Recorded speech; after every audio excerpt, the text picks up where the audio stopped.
Okay, so here we go.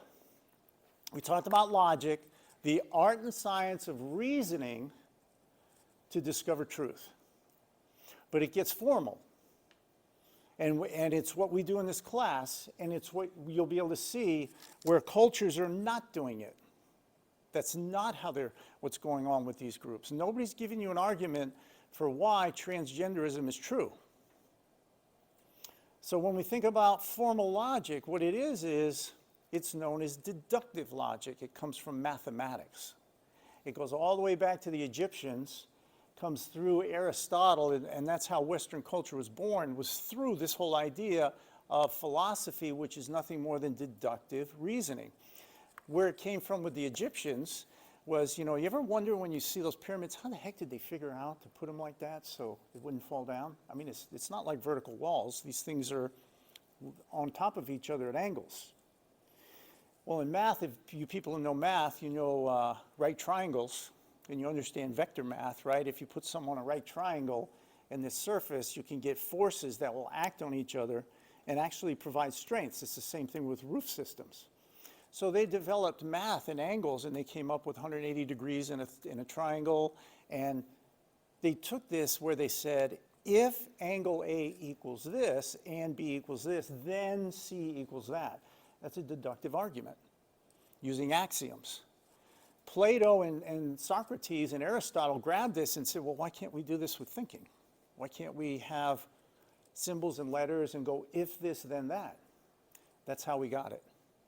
So basically what it is you create a structure, and the structure uses premises.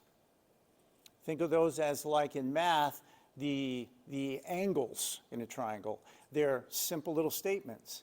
And when you can make a statement and find out it's true, if that statement's true, and you can say, well, if that one's true, then this one must be true, and you can lead to a conclusion, and it's irrefutable.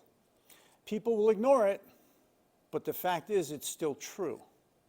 So it rests on structure and how you structure an argument. Okay?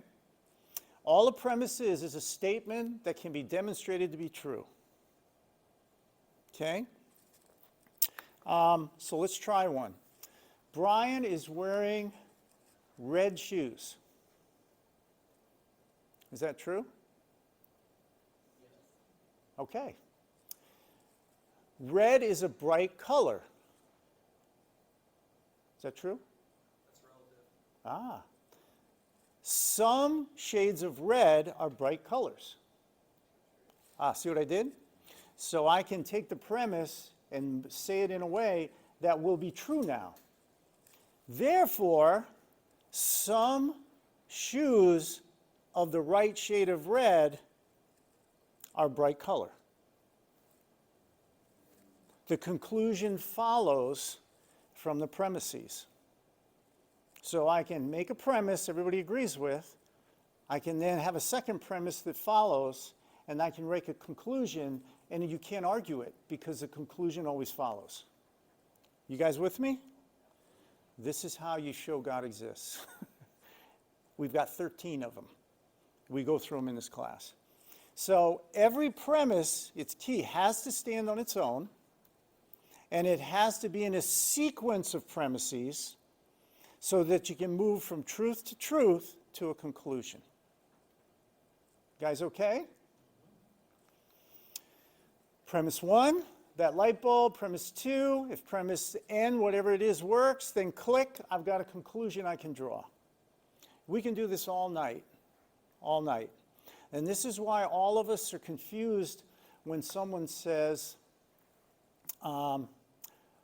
biologically, I can't have children because I'm a man.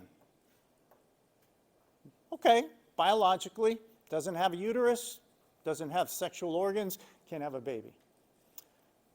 Premise 2, I feel like a woman. Is that true? Subjective, right? So it's not a universal truth. So right away we're in trouble. I've got a premise that I can't demonstrate is true. The argument's done because you can't demonstrate it.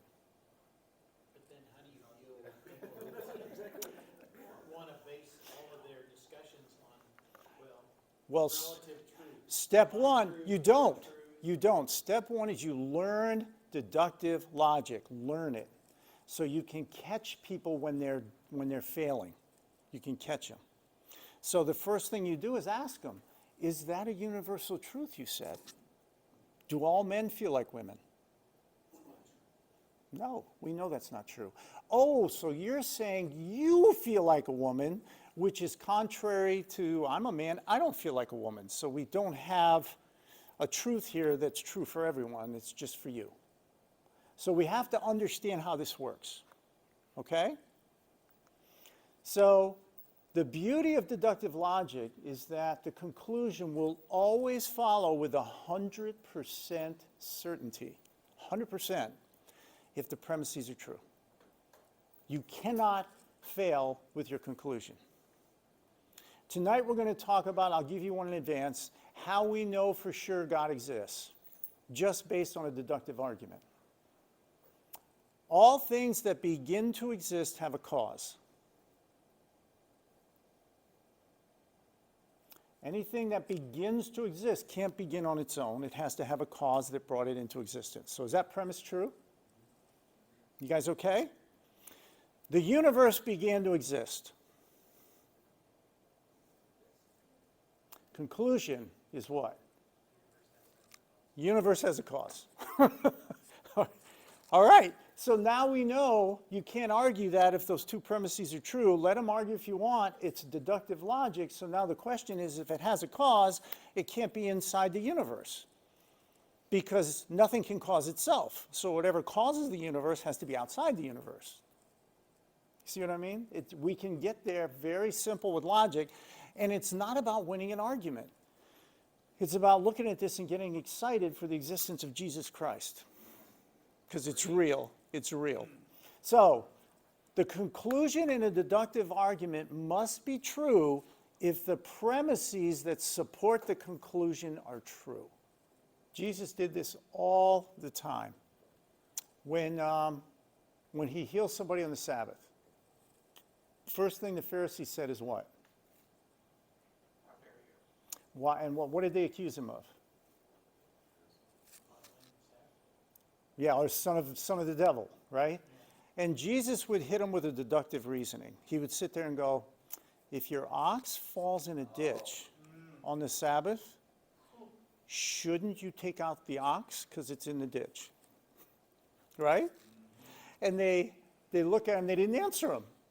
And he's using deductive reasoning, saying, isn't that obvious? And then he would say, man, the Sabbath is not made for man is made for the Sabbath. Or man is not made for the Sabbath is made for man. So he would hit him with the conclusion that this is something for us. He does this all the time, and we don't even notice it. So when you're using deductive reasoning, this kind of formal logic with people, they literally get mad at you. They get mad because they know they're illogical. People know that. We do it all the time in our marriages. Happens all the time. Honey, it's Thursday. Garbage goes out tonight, right? Yeah. Well, why haven't you taken it out yet? Well, because, I'm watching the Celtics. They're only down by 2, and there's 5 minutes left, and we start coming up. And yeah, but we just said it's got to go out tonight, and I didn't want you to forget. And so, how do I react? Thank you for reminding me. This is awesome. I love you. You're the bright star in my life. No, I'll react like, I'll do it, right? And so I start getting a little upset. Why do I get upset? I just got exposed for what's logically true, something I'm supposed to do that I had forgotten, and I could simply have said, you're right, I'll get it. It's when we get hit in the face with truth, a lot of times we don't like it. And that's what we have in our culture. Defense mechanism comes up. And why do we get that way? What's our big motto in this class? We suck. People suck. That's the problem. We're sinners. We don't like it. So let's talk about this formal argument. You've seen this one before. This is an easy one. All men are mortal. Is that true?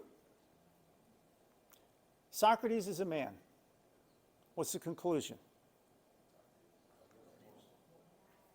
There you go, deductive argument, piece of cake, right? The universe, whatever begins to exist as a cause, the universe began to exist. What's the conclusion? Now, what did we, all right, the first one we go, yeah, Socrates is a man, yeah, okay. We don't treat the second one like it's a big deal. It's not on the same level with Socrates. We have a universe that popped into existence from nothing. And we're worried about the correct pronoun for someone. Do you know how incredible it is for things to pop into existence from nothing? Yet, that's the world we're in. So right away it should tell us we're in trouble because we can't make things pop into existence. So whoever is able to do this is someone we should be getting to know and pay attention to, because this is not something that happens normally. This is a miracle. All right? So the whole point is using deduction to discover new truths based on accepted conclusions based on accepted truths. And this is what he just said. When you're sharing the gospel with people, what you need is someone with an open mind who's reasonable. That's what you need. He just said, when the premises are more plausibly true than their negation, than the false, the rational man will accept them.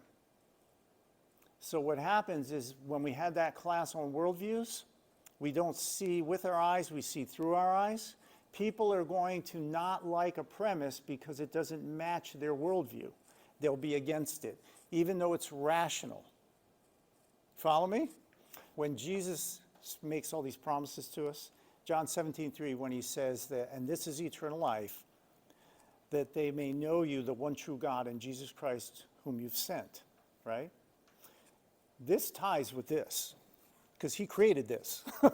So the creator of this, in the midst of transgenderism and Israel being attacked, is telling you that eternal life is yours by trusting in him, and all these numbnuts in history and all these things, they're gonna have to face him for their actions. So we don't just believe this stuff because we have faith and we hope it's true. We have sound arguments to show he exists, he's real, and we have a universe, this is only one of 14 that we do, that pops into existence from nothing.